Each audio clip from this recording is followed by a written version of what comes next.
Hello and welcome to the DocFest Exchange. This is the third of our talks this morning that is programmed in collaboration with the Wellcome Trust as part of Sheffield DocFest.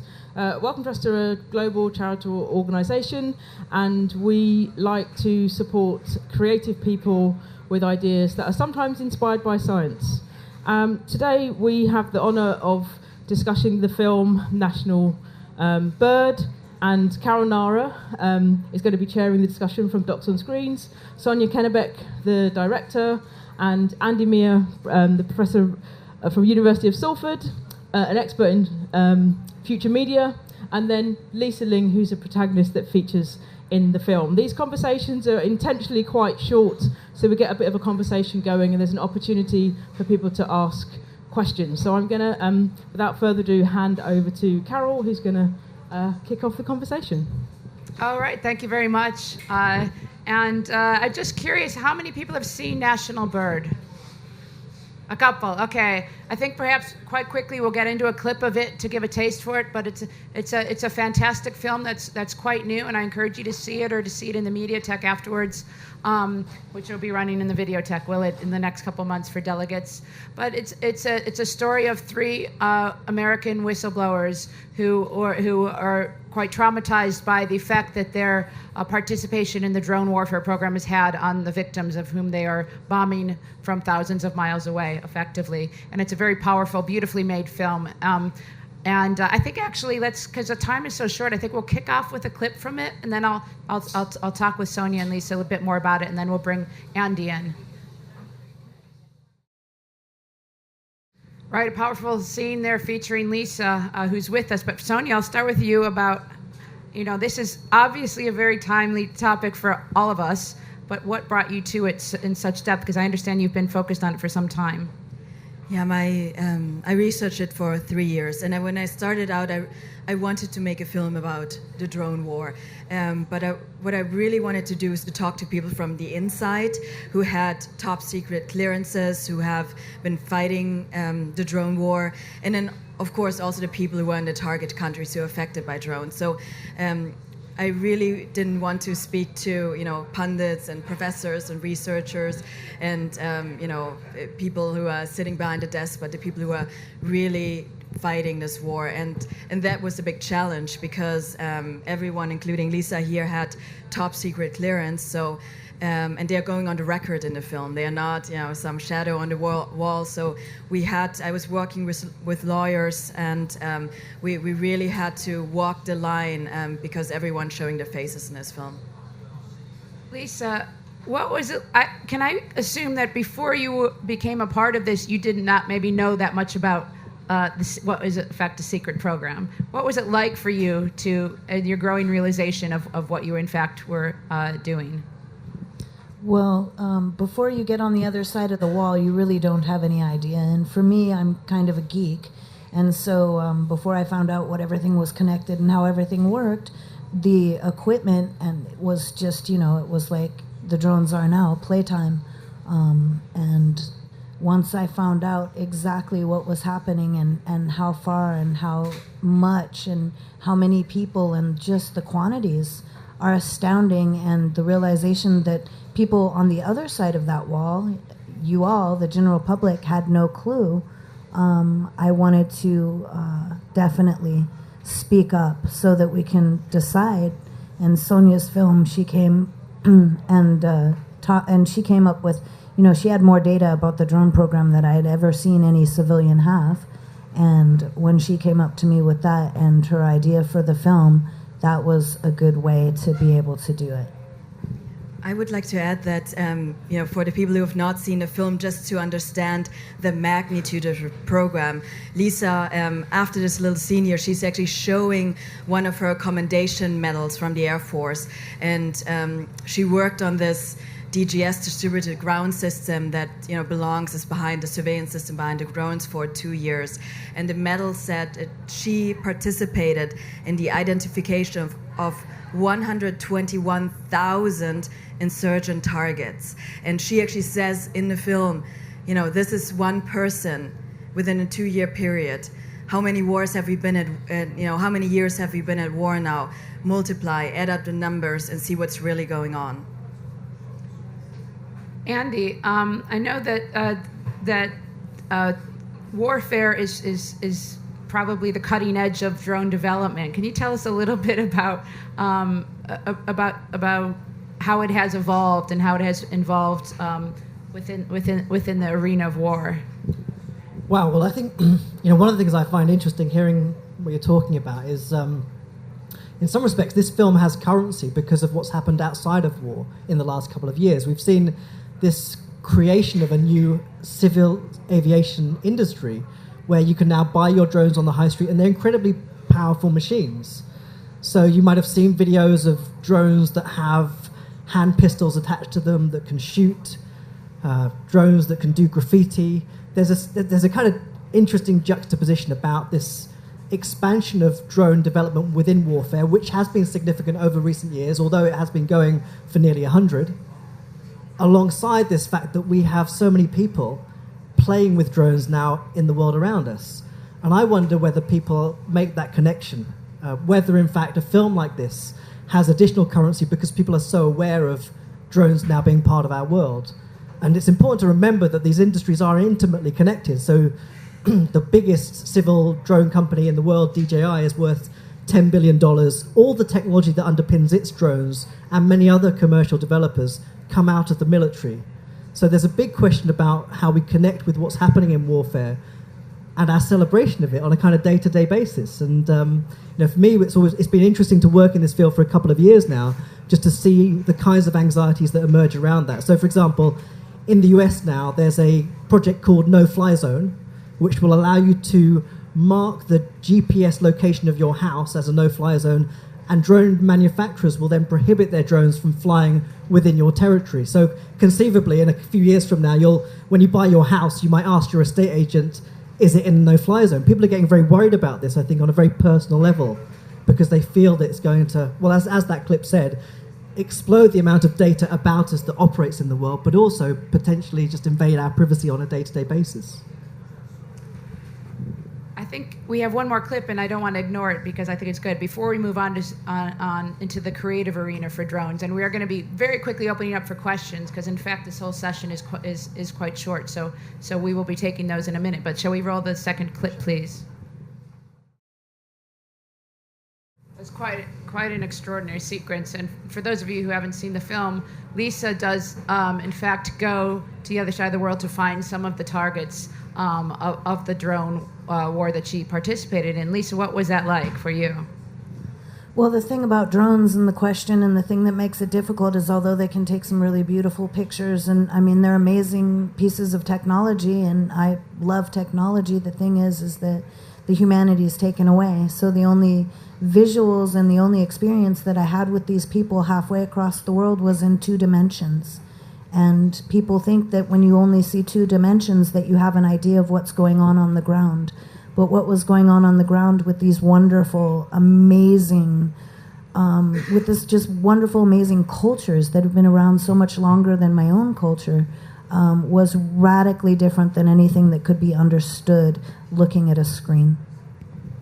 And indeed, Andy, you were talking a little bit earlier about the loss of autonomy and humanity that sort of is coming part and parcel of the development of drone technology. Yeah, I think so. I mean, within the film, it does a fantastic job of revealing that we do lose something when we're not in the field of combat, that absence of presence somehow diminishes the importance and worth of what we're doing. I mean, even in something like warfare, just that loss of connection between people, between the act and the consequence, seems at the heart of this. And I think that's mirrored outside of warfare, but it's a wonderful way of thinking about it, that yes, there are great ways of doing new things with drones, but are these ways undermining the integrity of the action? So something like having a graffiti artist no longer getting up on the building and doing the graffiti him or herself is really different from just sending up a drone and that object doing it. And maybe that loss isn't worth it. Maybe the only value in the act is in the person being there and doing it. So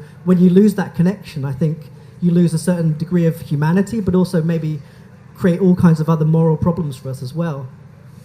I mean, for me, it's quite sad to think. It was just a few years ago. I don't know if anyone was at this session at Sheffield a few years ago when we were in the church and they had a drone inside the church and then it flew out the front door and it flew over Sheffield and it was filming all along. We were like, there's anyone there for that? So that was only, I'm dating myself, but it was maybe 5 or 6 years ago, but it was the first demonstration that I had seen of drone filming.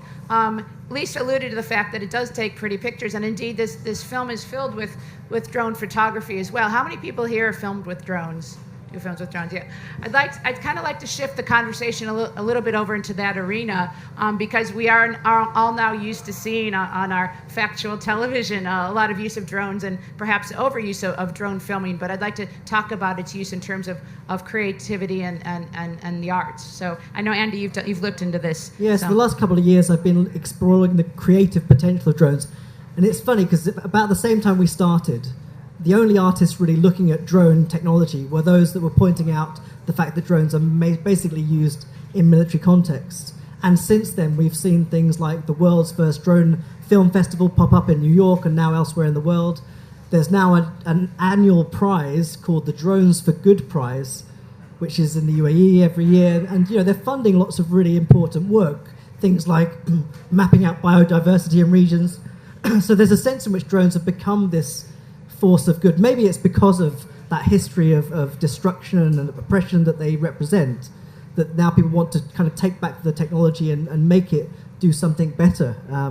But the problem is, again, I think that these industries are so connected that it's hard to kind of get behind even the use of drones for filmmaking because they still are underpinned by that technology that comes out of the military. So are you complicit in that industry by embracing drone technology in your own filmmaking? That's, I think, a big question. Yeah, Sonia, I think you can speak to that about how you were talking earlier about the use of the drone filmmaking in this film, which is particularly poignant, I think. Yeah, I wanted to, so we used throughout the film in the US and in Afghanistan, we've been using drone area footage.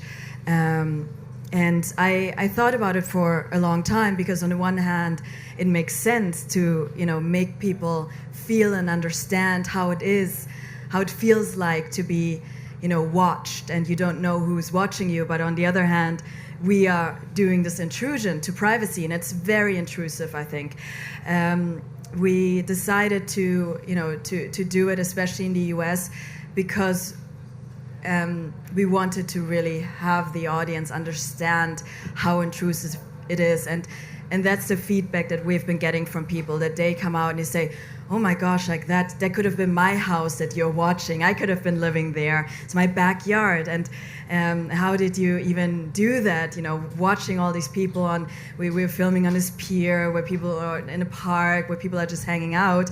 And they are completely oblivious of the camera above them that is hovering over them and watching them. And we actually had to we were struggling a bit with the laws that were involving. When I started 3 years ago, we could actually fly our own DJI drone. We did it very carefully with insurance, but we never flew it out of our sight because things can happen. It is a technology that even if you just have a small toy drone which can drop and hurt a person or kill a person. And then later on we evolved. In California, the laws were getting stricter, so we worked with licensed drone pilots who had like an octocopter, a large drone with a camera attached to it. And then when the laws were becoming even stricter, we actually used a helicopter for some of the shots with a specific mount that could film in a 90-degree angle toward the ground. Yeah, because obviously the laws and the paperwork's catching up now with the technology in which is ways good. That I'm sure will be familiar to a lot of people. Can I have some questions, please? Do we have some questions? Yes. Sorry, I didn't give you a heads up that I was going to. I'll give you.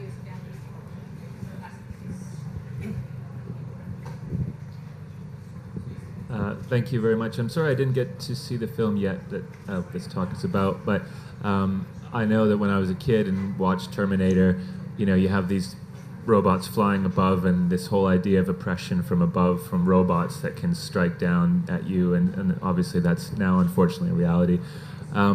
But in terms of, does it get brought up the little drones that they seem to be developing now. They're like little flies and like wasps that can fly around and spy on you. So you'd see, like, you wouldn't even know because it's a black fly in your house flying around, but it's actually recording everything you're doing. I think the military is developing these now for terrorist spy activities and that sort of thing. Does that come up? Does that come on your radar? Is that something that... So I can talk a little bit about that. So right now, the Hummingbird is actually, I believe, at DARPA. Any of the smaller ones, there's a limitation, so there doesn't need to be so much fear right now. The battery limitation, it can only fly for, a very, very short period of time. But yes, they are working on what is called swarm technology. And so it is kind of, and everything will eventually be interconnected.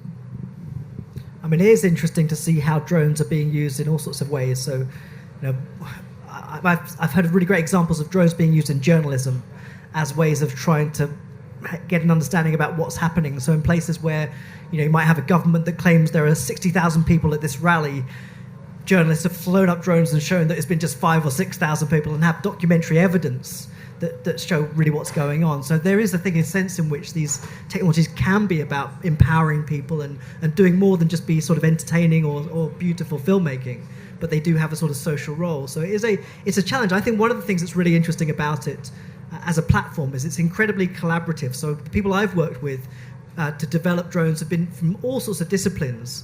So there is a kind of, I guess, maker movement around drone technology that is quite engaging. And it does kind of make you think, well, what else could they be for? And how else might they be reclaimed by people to do things that are for good? And maybe this is still quite early on in that journey. Well, they also use for search and rescue missions, yeah, absolutely. For example. Yeah. Or looking over at factory farms to see pollution, etc. Any other questions?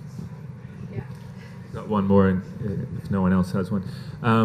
In terms of filmmaking tools and being able to spy into people's backyards and stuff, it seems to me that hopefully there's a code of ethics that filmmakers would generally adhere to in terms of using cameras. Like, you can stick a long, 1,000 millimeter lens on your camera and see straight into somebody's bedroom and watch them get changed if you want, but it doesn't necessarily mean people will do that.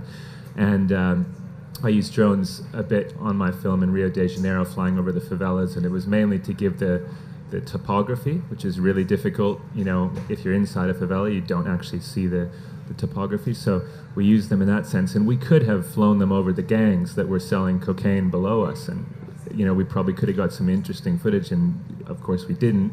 And that would have been very dangerous, and also, it would have raised a lot of red flags and questions about filmmaking. But again, it seems to be a tool that people can use to tell stories in a better way. And if they go off the piece, ethically, they can do some horrible things and spy on people. But hopefully, filmmakers won't do that.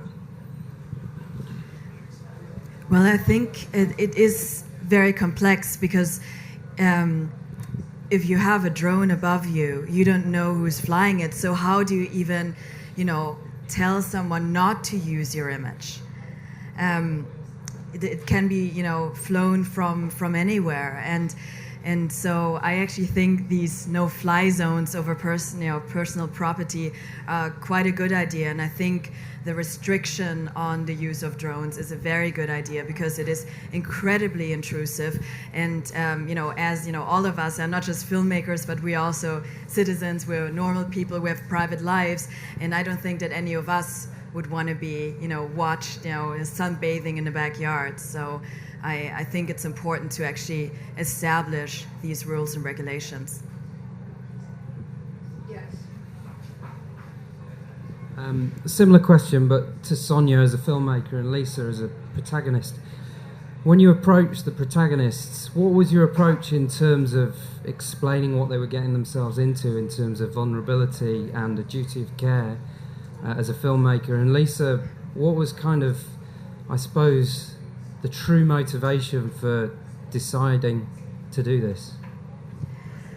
That was the care for the protagonist, for everyone in the film, was a very big issue for me because in the United States, it's currently not a good time to be a whistleblower, to speak out publicly, especially not as a whistleblower in the national security arena. So I I knew early on that this film would be tricky to make, and it would be very, very difficult to protect the protagonist. So with the first development money that I received, I actually hired a lawyer who's an expert on First Amendment rights.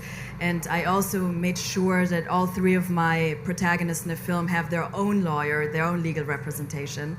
And we've been working with these two lawyers throughout, which it turned out to be the right decision, because during the production of the film, one of my protagonists was raided. Another one was intimidated by the Office for Special Investigations of the Air Force. So there was serious backlash. And I think that, of course, is the one thing you can do to try to stop a film, to intimidate not the filmmaker or the journalist, you intimidate the protagonists. And I have to say, with the surveillance state that we have now, I come from, my background's in investigative journalism, and I don't think that any investigative journalist today can really go out to someone, to a protagonist, to a source, to a character, and say, I can protect your anonymity. Because I wouldn't know how with all the cameras around. And that is, I think it's a very serious threat for our democracy. If we cannot expose wrongdoings without whistleblowers, but how do we protect them? And in my case with National Bird, we decided that everyone who was in the film would go on the record. We've been talking about the risks. Early on, before we even started, filming with the camera, we talked to lawyers about it, and there is a risk. And we decided to all take it and try to walk the line and be as safe as possible.